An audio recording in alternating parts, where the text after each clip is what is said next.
Hello viewers, welcome back to your own channel Finance brain.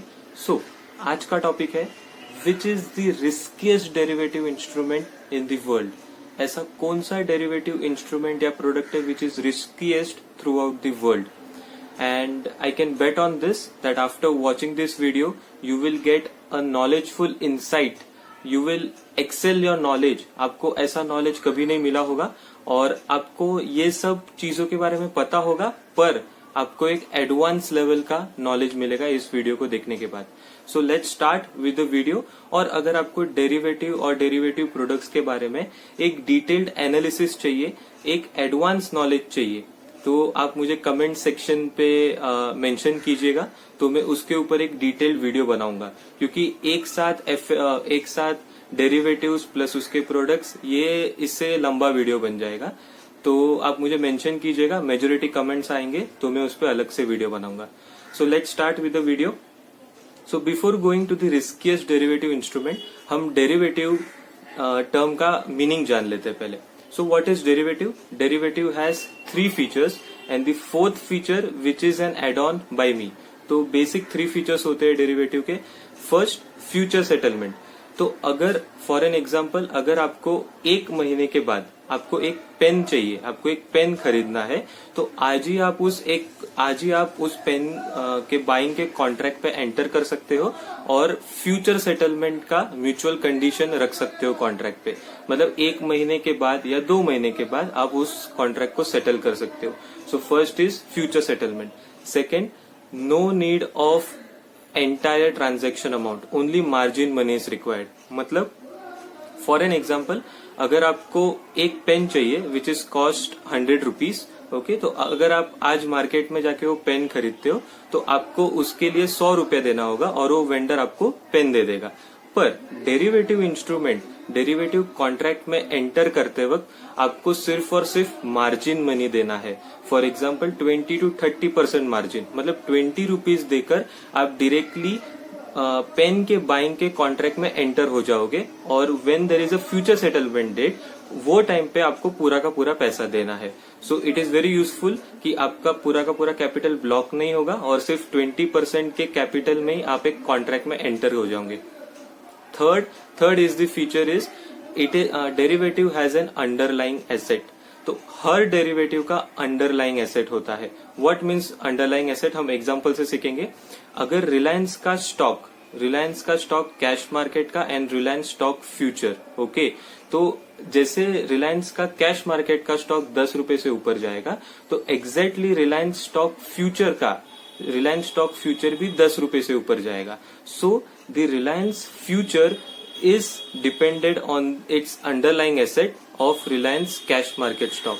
तो हर derivative product का एक underlying asset होता है।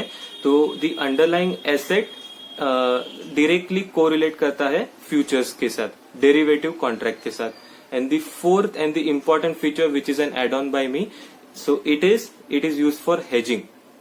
Derivative products are used for hedging. अगर hedging का अगर आपको मीनिंग जानना है, डिटेल्ड एनालिसिस जानना है एक एडवांस नॉलेज के लिए, तो वो भी आप मेरे को कमेंट में मेंशन कीजिएगा, मैं उसके बारे में भी एक डिटेल वीडियो बनाऊंगा। पर हेजिंग एक बेसिक डेफिनेशन के लिए हम कह सकते हैं, hedging means to remove the uncertainty, to remove the chances of loss. मतलब अगर आप कोई भी पोजीशन लेते हो, अगर आप बाय का पोजीशन लेते हो, तो उसके सामने एक कॉन्ट्रा पोजीशन, मतलब सेल का पोजीशन भी आप लोगे डेरिवेटिव्स मार्केट में। उससे क्या होगा, मार्केट किधर भी जाए, ऊपर जाए नीचे जाए, आपका लॉस ऑफसेट हो जाएगा। बाइंग में लॉस दिखेगा पर सेलिंग में प्रॉफिट दिखेगा, तो वो ऑफसेट हो जाएगा। तो hedging is basically done because to remove the uncertainty, to remove the chances of loss. So let's move on to the derivative products. तो हमारा इस वीडियो का टाइटल है which is the riskiest derivative instrument of product. तो कितने type के derivative products होते हैं? तो टोटल 4 डेरिवेटिव प्रोडक्ट्स होते हैं। First forward, second futures, third options and fourth swaps. Okay, तो जो top 3 forward, futures and options, ये आपको जाना पहचाना नाम लगा होगा और कई लोगों ने तो उसमें ट्रेडिंग भी किया होगा कैपिटल मार्केट्स में।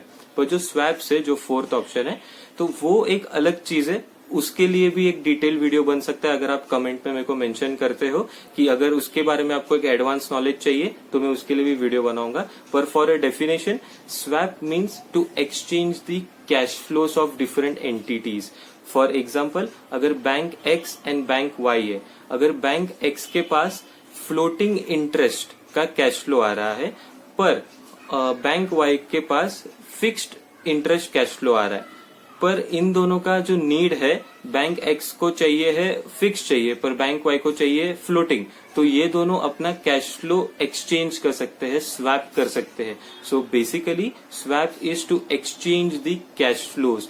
जिसका जो नीड है उस हिसाब से वो स्वैप के कॉन्ट्रैक्ट्स होते हैं। तो स्वैप्स के भी बहुत डिफरेंट टाइप्स होते हैं, जैसे interest rate swaps, derivative swaps etcetera. तो उसके बारे में हम डिटेल में हम जानेंगे अगर आप कमेंट सेक्शन पे मेंशन करते हो। तो ये 4 प्रोडक्ट में से कौन सा सबसे ज्यादा रिस्कीएस्ट है?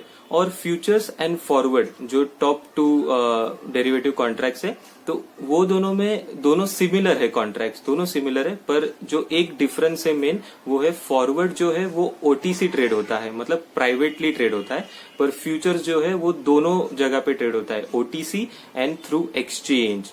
तो आप शेयर मार्केट में फ्यूचर्स ट्रेड कर सकते हो और प्राइवेटली भी फ्यूचर्स ट्रेड कर सकते हो। एंड ऑप्शंस दोनों जगह ट्रेड होता है, OTC and through an exchange. तो इन 4 में से कौन सा रिस्कीएस्ट प्रोडक्ट है वो आप ये वीडियो पॉज करके आप मेरे को कमेंट सेक्शन में मेंशन कीजिएगा।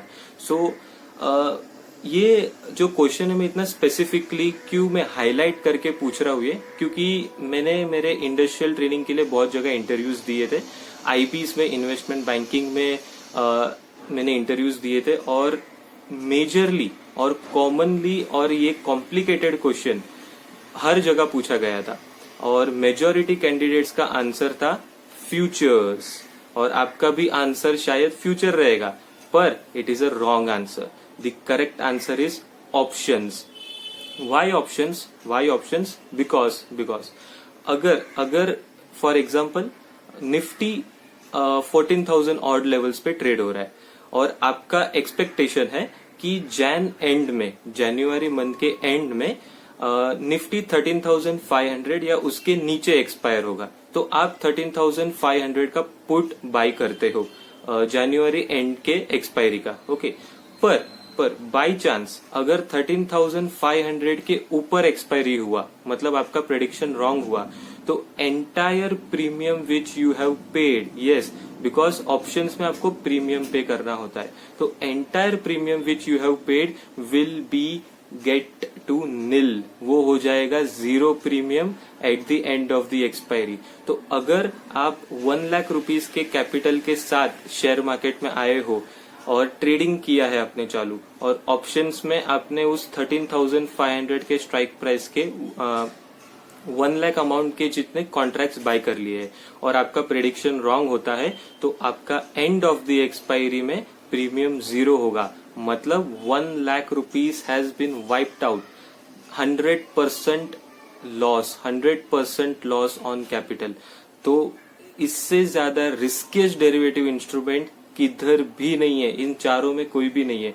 फ्यूचर्स क्यों सबको रिस्कीस्ट लगता है? बिकॉज एग्जैक्टली जो इंडेक्स ऊपर जाएगा या नीचे जाएगा उस हिसाब से आपका लॉस और प्रॉफिट फ्लक्चुएट होते रहेगा। तो लोगों को लगता है कि अगर इंडेक्स बहुत ज्यादा गिर जाता है तो फ्यूचर्स में बहुत ज्यादा लॉस हो सकता है, पर उसमें आपके पास जो मार्जिन मनी है वो बचा रहेगा। पर ऑप्शंस में प्रीमियम पूरा का पूरा 0 हो जाएगा अगर आपके स्ट्राइक प्राइस के ऊपर एक्सपायर होता है वो index. So options is the riskiest instrument through out the world, और सबका रिस्क का मेजरमेंट पर्सपेक्टिव वाइज होता है। किसी को रिस्क के सामने रिवॉर्ड अच्छा मिल रहा है तो वो अपने रिस्क को कम करता है या फ्लक्चुएट करता है, पर यहाँ पे रिस्क की बात हो रही है, risk on return on capital. यहाँ पे 100% रिटर्न, 100% लॉस होने का चांस है आपके कैपिटल के ऊपर। अगर आप 1 लाख लेके आए हो तो 1 लाख रुपए भी साफ हो जाएगा वो एक सिंगल कॉन्ट्रैक्ट के ऊपर। So that is why options is the riskiest instrument. So यहाँ पे हमारा वीडियो एंड होता है। और जैसे कि मैंने आपको बोला, अगर आपको डेरिवेटिव्स या फिर डेरिवेटिव प्रोडक्ट्स के बारे में डिटेल्ड एनालिसिस चाहिए then please please please comment on this video. और अगर मेजोरिटी कमेंट्स आएंगे तो मैं नेक्स्ट वीडियो उसके ऊपर बनाऊंगा डिटेल में। And please like share and subscribe to finance brain. और आपको अगर कंटेंट अच्छा लग रहा है सो प्लीज मेंशन मी और प्लीज लाइक कीजिएगा ये वीडियो को। Thanks all, bye bye.